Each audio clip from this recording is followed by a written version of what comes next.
Halo semua, jumpa lagi dengan saya Bang Rossi, channel yang membahas seputar otomotif dan seputar roda 2. Yamaha SDR 200. Naked bike yang satu ini sering dianggap sebagai motor yang kurang begitu populer, namun memiliki segudang pesona unik di dalamnya. Kesan pertama yang muncul ketika melihat desainnya, mungkin sebagian orang akan menganggap kalau motor ini mirip Ducati Monster.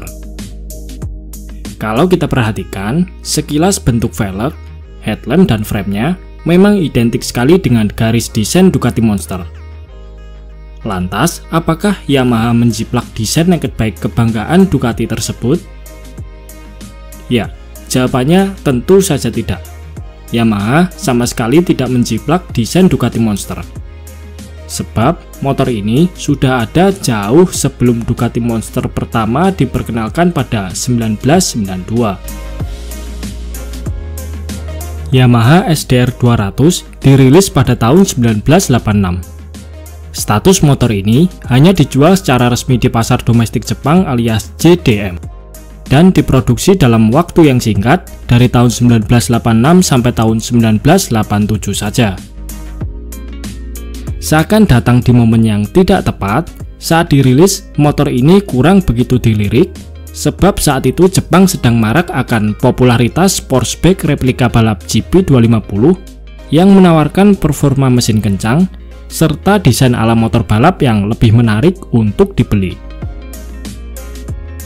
Tak heran, masa baktinya sangat singkat dan populasinya terbilang cukup langka. Padahal kalau dilihat, kala itu Yamaha SDR 200 menawarkan tampilan desain unik dan futuristik yang belum pernah ada di motor naked bike Jepang sebelumnya. Beberapa hal yang membuat Yamaha SDR 200 menarik diantaranya adalah bagian frame dan swing armnya yang memakai model tralis berbahan baja. Untuk pertama kalinya, Yamaha mengaplikasikan konstruksi frame tralis pada naked bike mereka. Frame dan swing arm ini dilapisi campuran nikel, timah, dan kobalt. Ketiga unsur tersebut diklaim dapat melindungi baja agar tahan dari karat. Untuk dimensinya, motor ini dibuat sangat ramping, bahkan lebih ramping dari ukuran sportsbike 125cc. Menyesuaikan dimensi, kaki-kaki juga didesain ramping memakai velg case wheel palang 3 ring 17 inch dengan ban depan 80/90, belakang 110/80. Pengeremannya memakai cakram depan belakang, masing-masing dilengkapi kaliper hidrolik 2 piston. Sementara, suspensi depan memakai teleskopik, belakang memakai monoshock Prolink dengan 9 tingkat penyetelan preload. Pada bodywork belakang, hanya terdapat sebuah jok single seater alias tidak bisa untuk berboncengan. Kemudian untuk tangki, dibuat agak memanjang seperti motor balap. Tangki ini mampu menampung sebanyak 9,5 liter bahan bakar. Geser ke bagian depan, terdapat sepasang stang jepit, headlamp model bulat, serta sebuah speedometer analog sederhana. Urusan dapur pacu, Yamaha SDR 200 mengusung mesin berkapasitas 195cc 2 tak berpendingin cairan, pengkabutan bahan bakar memakai karburator Mikuni Flatside 28 mm, serta transmisinya 6 percepatan. Mesin ini diklaim mampu menghasilkan tenaga maksimal 34 horsepower di 9000 rpm dan torsi 27,4 Nm pada 8000 rpm.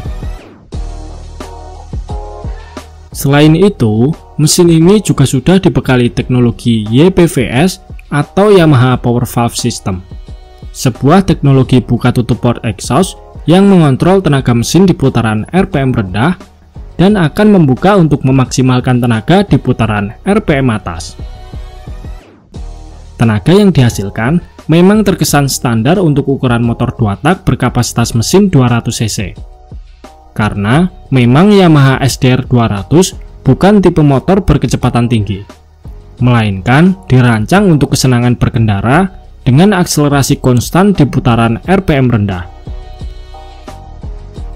Meskipun demikian, motor ini tidak bisa dianggap remeh sebab kecepatan maksimalnya mampu menembus sampai 160 km per jam.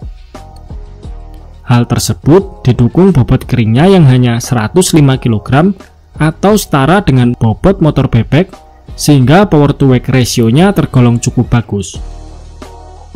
Bobot ringan ini didapatkan berkat penyematan beberapa komponen berbahan aluminium seperti pada filter udara yang sekaligus menjadi bagian dari frame belakangnya, lalu segitiga stang depan, bracket speedometer, dan lain-lain.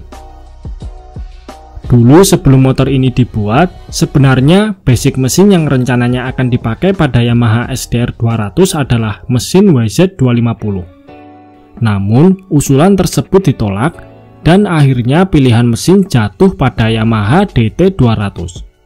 Ujar Mr. Mabuchi-san selaku manajer pengembangan Yamaha SDR 200.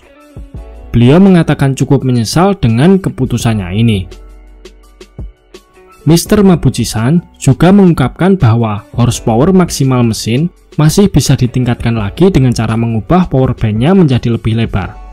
Namun, efeknya torsi akan berkurang dan kesenangan saat berkendara akan hilang. Oh iya, Yamaha juga sempat membuat event balap SDR Cup sebagai ajang promosi SDR 200. Selain itu, mereka juga menjual beberapa suku cadang balap untuk menunjang kebutuhan balap sirkuit. Namun tetap saja event Yamaha SDR Cup ini tidak bisa menaikkan nama Yamaha SDR 200 ke kalangan umum karena kalah populer dengan ledakan popularitas sportsback replika balap GP 250 seperti NSR 2.5, TCR 2.5, maupun RGV 2.5. Meski statusnya sebagai motor JDM alias hanya dijual di pasar domestik Jepang, motor ini sempat beredar ke berbagai negara lewat jalur impor. Salah satu unitnya ada juga loh yang masuk ke Indonesia. Nah, kalau soal begini saya udah nggak begitu kaget lagi. Soalnya orang-orang Indonesia itu memang terkenal sakti-sakti. Motor segoib apapun pasti nyampe dan ada di sini.